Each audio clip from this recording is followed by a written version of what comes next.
जी और आप देख रहे हैं मेरा चैनल एजुकेशन मास्टर। तो चलो शुरू करते हैं आज का नया वीडियो।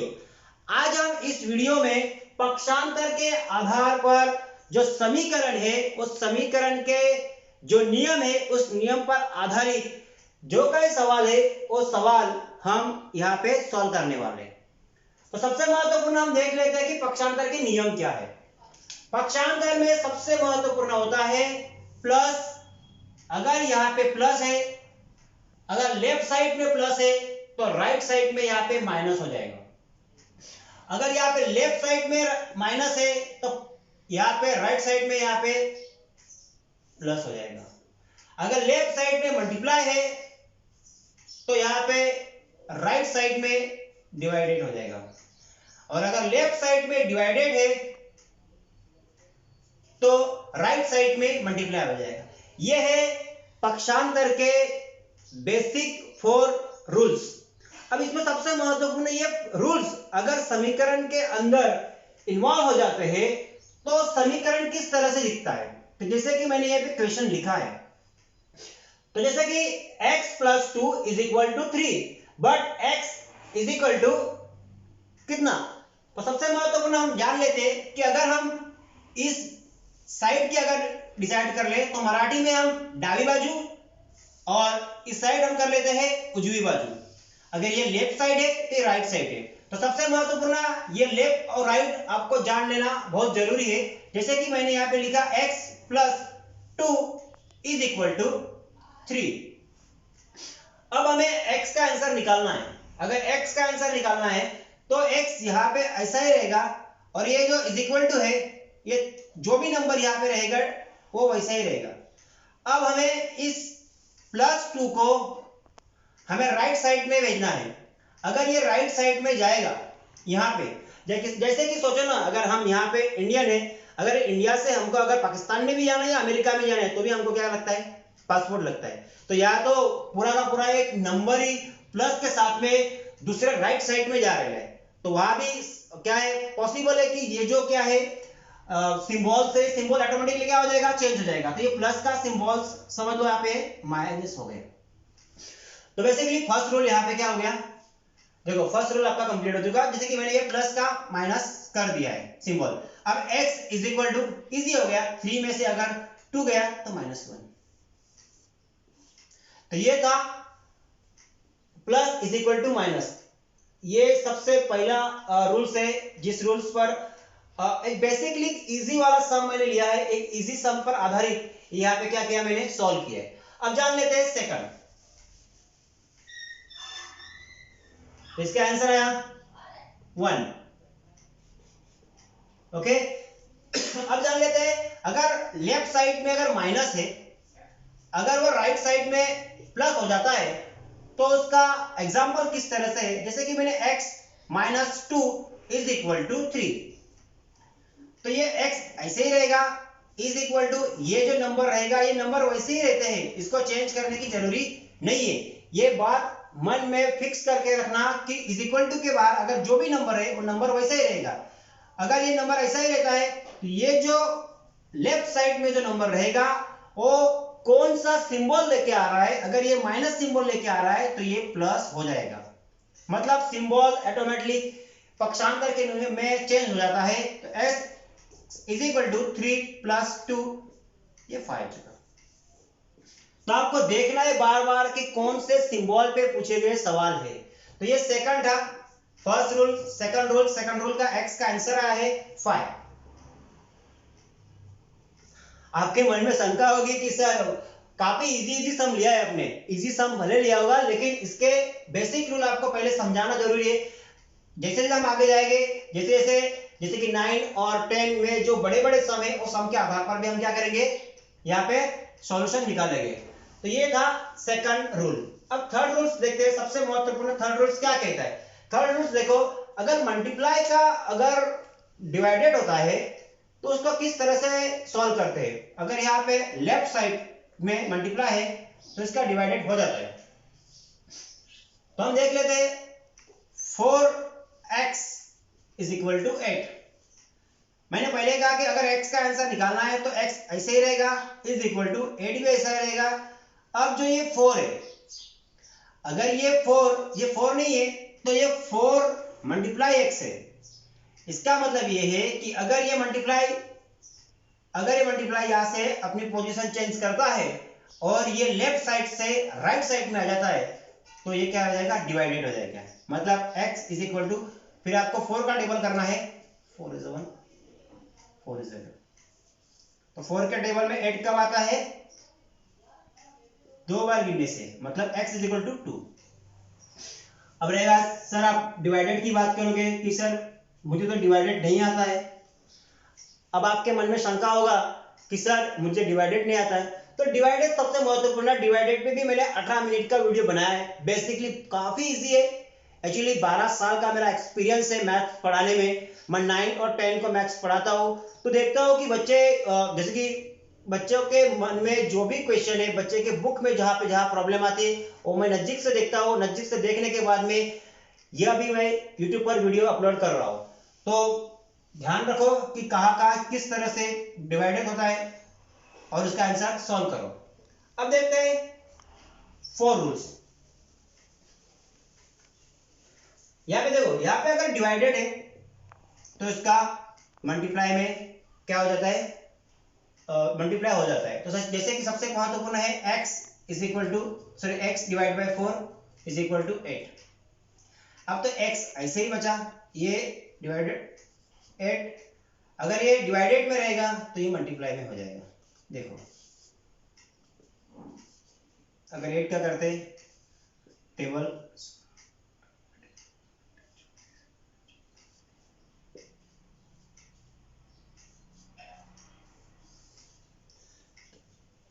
तो ये हो गया 32। ओके, हाँ अगर इसमें कुछ मिस्टेक रहे तो कमेंट जरूर करना। ओके, या कुछ सुझाव रहे तो भी कमेंट करना, और अच्छा लगे तो सब्सक्राइब और लाइक करना भूलना मत। अब हम आगे बढ़ते रहते हैं। तो ये थे बेसिकली इजी वाले सबसे महत्वपूर्ण मैंने सम लिए थे। अब देखते हैं थोड़ा डिफिकल्ट है।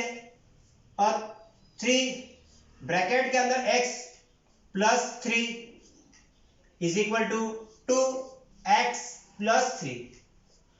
अब थोड़ा 2 ब्रैकेट आ चुके हैं तो इसमें डरने की बात नहीं है। तो सबसे महत्वपूर्ण है ये 3x, मतलब ये जो 3 नंबर है, अगर ये 3 नंबर अगर ब्रैकेट के अंदर के किसी भी अल्फाबेटिकल वर्ड को या किसी भी नंबर को अगर मल्टीप्लाई करता है, अगर समझो यहां पे मैंने सबसे पहले लिख लिया है 3,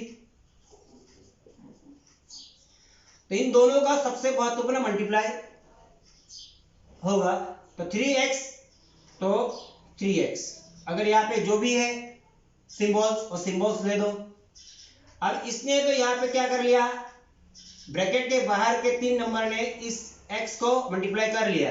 अब ये नाराज हो जाएगा, क्यों? क्योंकि कहेगा जैसे कि अगर किसी फैमिली में एक 2 भाई बहन है, अगर भाई को अगर यहाँ पे एड्रेस लेके दे दिया है तो बहन नाराज हो जाएगी, तो बहन को भी देना पड़ेगा।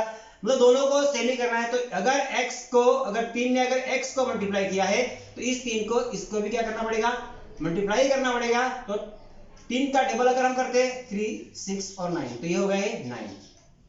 देखो सबको समान देना जरूरी है। ओके, तो ध्यान रखो यहाँ पे नंबर बढ़ भी सकते हैं। अगर यहाँ पे अगर मैंने नंबर बढ़ा दिया तो और भी एक आ सकता है 6, लेकिन अभी फिलहाल के लिए तो ये इतना ही है। ओके, तो नंबर जैसे जैसे बढ़ेंगे आप उसको क्या करने का, ब्रैकेट के बाहर जो नंबर होता है पूरे के पूरे ब्रैकेट को मल्टीप्लाई करता है। ये बेसिकली एक रूल है। उस रूल के आधार पर आप क्या करो, ध्यान में रखो। अगर इस 2 ने इस x को अगर मल्टीप्लाई किया तो 2x, प्लस अगर इस 2 ने अगर इस 3 को मल्टीप्लाई किया तो ये 6 हो गया। अब सबसे महत्वपूर्ण हमें क्या देखना है कि जो अल्फाबेटिकल वर्ड होते हैं A B C D X, जो भी रहे, अगर मैंने यहाँ पे x लिया है, कभी कभी यहाँ पे m का इस्तेमाल होता है, कभी कभी n का इस्तेमाल होता है, कभी कभी a का होता है, कभी कभी y होता है, तो कुछ डरने की बात नहीं है। वहां पे अल्फाबेटिकल वर्ड चेंज कर सकते हो आप। ओके, अब यहाँ पे x है, यहाँ पे भी x है, मतलब दोनों सेम है। तो हमें क्या करना है, ये 3x है, तो ये 3x, अगर ये राइट साइड से है, अगर हम राइट साइड का अगर यहाँ पे दिख नहीं रहा, कोई दिख नहीं रहा, मतलब यहाँ पे कौन सा सिंबल है, प्लस वाला है। तो ये प्लस वाला सिंबल अगर यहाँ पे आता है तो ये -2x हो गया इज इक्वल टू,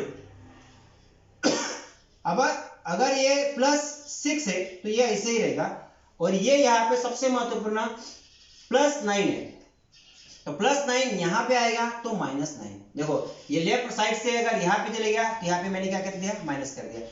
अभी मैंने किया तो सबसे महत्वपूर्ण क्या किया यहाँ पे कि जो अल्फाबेटिकल वर्ड जो है उनको साथ में ले लिया, मतलब x को साथ में कर दिए। अब 3 - 2 1 और x कॉमन x हमने निकाला है। ओके, अब 6 में से 9 माइनस तो नहीं होता है, इसीलिए हम क्या करते हैं, माइनस देंगे। अब 9 में से 6 अगर जाता है तो कितना बचा, 3 -3, तो x इज इक्वल टू -3। देखो एक यहाँ पे एक को कोई कीमत नहीं, अगर 2 रहता है तो यहाँ पे डिवाइडेड हो जाएगा, और हमको वहाँ पे डिवाइड करने के बाद में आंसर निकालेंगे, आंसर करेंगे तो -1.5 आएगा, लेकिन वो हमको करना नहीं है क्योंकि यहाँ पे 2 नहीं है, यहाँ पे 1 है, और x के साथ में अगर कोई भी अल्फाबेटिकल साथ में अगर 1 रहता है तो उसको कीमत नहीं होती। ओके, तो ये था फर्स्ट, तो समझ में आ गया होगा आपका। अभी आप पे सेकंड देखते हैं।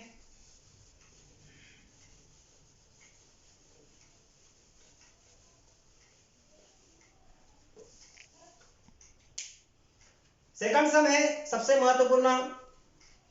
अगर हम देखें तो ये 3 ब्रैकेट के अंदर x - 4 is equal to 2x - 4। देखो सबसे पहले एक ब्रैकेट करो, अभी हमने ये ब्रैकेट सॉल्व किया, अभी इसको पहले कर लेते हैं। 2 ने अगर x को मल्टीप्लाई किया तो 2x, वापस वही यहाँ पे रूल इस्तेमाल करना है कि अगर 2 ने अगर x को मल्टीप्लाई किया है तो ये नाराज हो जाएगा, तो ये पहले माइनस जो भी रहे, तो इसको भी करना है। 4 के टेबल में 2 अगर करें 4 का टेबल से तो यहाँ पे 8 आता है, अगर यहाँ पे हम करेंगे तो 3x और -12, वापस वही हम x कॉमन को यहाँ पे क्या कर लेते हैं, समान है उनको साथ में लेते हैं, ये -8 ऐसा ही है। अगर ये लेफ्ट साइड माइनस है तो यहाँ पे आएगा तो प्लस हो जाएगा। अब माइनस और प्लस, इन दोनों में माइनस प्लस या प्लस माइनस, तो क्या होगा, ओके क्या होगा। अगर इसके बारे में शंका है तो इसके बारे में मैंने 20 मिनट का प्लस माइनस पर एक वीडियो बनाया है, काफी इजी है, वो वीडियो देखो, अच्छी तरह से आपको प्लस माइनस समझ में आ जाएगा। हमको भी बार मैं जब 8 और 9 में था ना तो हमें बताया गया था प्लस माइनस, जैसे कि मैं मराठी मीडियम में पढ़ा हूँ, धन ऋण ऋण धन धन ऋण, तो कुछ माइंड में बैठ ही नहीं रहा था, लेकिन अब मुझे समझ में आ रहा है वो प्लस धन ऋण धन क्या हो रहा है। तो जैसे कभी भी माइनस प्लस और प्लस माइनस कभी भी कुछ भी रहे तो माइनस ही करना है, मतलब 12 में से 8 गया, कितना बचा 4। अब रहा कौन सा सिंबल देना है, जो बड़ा है उसका सिंबल देना है। यहाँ पे बड़ा कौन है, 12, इसके लिए 12 आ गया, समझ में आ गया होगा आपका। तो और यहाँ पे सिंबल प्लस का सिंबल नहीं दिखता है, 3 - 2 1 और ये x। मैंने पहले भी कहा कि अगर कोई अल्फाबेटिकल वर्ड के साथ में जैसे कि A B C D X Y Z और उसके साथ में एक रहता है तो उस एक को कीमत नहीं है, और ये आंसर आया x इज इक्वल टू 4। तो आपको मेरा पक्षांतर पर ये वीडियो समझ में आ रहा, ओके, तो सब्सक्राइब करना भूलना मत। अब हम जान लेते हैं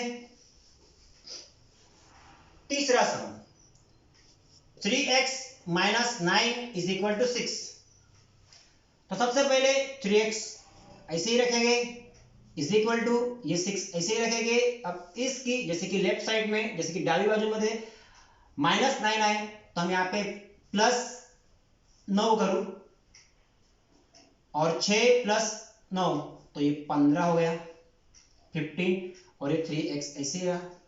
अब x इज इक्वल टू 15 अगर ये मल्टीप्लाई में है, देखो एक नंबर नंबर मतलब 1 2 3 4 5 6 और एक अल्फाबेटिकल वर्ड जैसे कि X Y Z A M, अगर ये दोनों साथ में रहते हैं तो मैंने कहा कि दोनों साथ में अगर रहते तो उन दोनों के बीच में कौन रहता है? मल्टीप्लाई. गुणाकाराचं चिन्ह असतं मल्टीप्लाई. ओके, गुणा का चिन्ह रहता है और उस गुणा का चिन्ह यहाँ पे है, अगर वो यहाँ पे रहेगा तो ऑटोमेटिकली उसका क्या हो जाएगा? डिवाइडेड हो जाएगा. मतलब ये 3 भागाकारामध्ये रूपांतर होतं. ओके, सबसे महत्वपूर्ण x3 का टेबल करते हैं तो 5. देखो बार बार मैं लैंग्वेज चेंज भी कर रहा हूं तो आप ये मत समझना. देखो ये video Marathi medium, English medium, Hindi medium तीनों को समझ में आने के लिए मैं कोशिश कर रहा हूं कि तीनों को समझे. इसके लिए ध्यान रखो कि 3 के टेबल में अगर 3 का टेबल अगर हम 5 बार अगर करते हैं तो कितना आता है? 15. मतलब आंसर कितना है? x = 5. ओके, तो कळलं सर आपल्याला सर्वांना. आता आपण पाहूया चौथा प्रश्न. अब हम देख रहे हैं सबसे लास्ट क्वेश्चन जो डिवाइडेड पे डिपेंड है.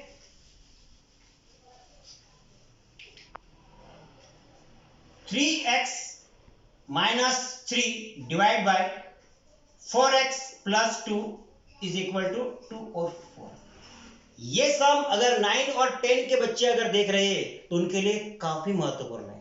ओके, ऐसे काफी सम है जैसे कि अगर किसी लड़की का और पेरेंट्स का, अगर लड़की का उम्र दिया है 2 साल या फिर पेरेंट्स का उम्र, अगर समझो पेरेंट्स का उम्र दिया है 50 साल और लड़की का उम्र अगर निकालना है और उन दोनों के अगर गुणोत्तर में हम करते हैं तो गुणोत्तर प्रमाण में सबसे महत्वपूर्ण ये सम के बारे में बहुत ही महत्वपूर्ण है. अब हम जान लेते हैं कि अगर वहां तक हम बाद में जाएंगे, पहले हम यहाँ पे क्या कर ले, इसको सॉल्व करते हैं. तो सबसे पहले यहाँ पे क्या होता है? Cross multiply. तो for 3x minus 3 is equal to 2 4x plus 2. Cross multiply करना जरूरी है. ओके, अब रही बात इन दोनों को 4 से अगर 3x से मल्टीप्लाई करते हैं तो 12x minus 12 is equal to, इन दोनों का अगर मल्टीप्लाई होता है 8x प्लस इन दोनों का होगा 4. अब x x समान लेना है. 12x ये 8 यहाँ पे आया तो minus x is equal to ये 4 ऐसे ही रहेगा. ये -12 लेफ्ट साइड से राइट साइड में जाएगा, प्लस में हो गया. अगर दोनों की प्लस किया तो 16 हो गया. 12 माइनस 8 तो 4 बचा और x कॉमन निकालते हैं. अगर ये x इज इक्वल टू 16 ये मल्टीप्लाई में है तो डिवाइड हो गया. x इज इक्वल टू 4 के टेबल में 16 कब आता है? तो 4 बार करने के बाद. ओके, तो x इज इक्वल टू 4. देख लो सबसे महत्वपूर्ण क्रॉस मल्टीप्लाई किया मैंने, फिर का गुणाकार. ओके, दोबारा चेक करना जरूरी है कि कुछ रह न गया हो, कुछ गलत ना हो.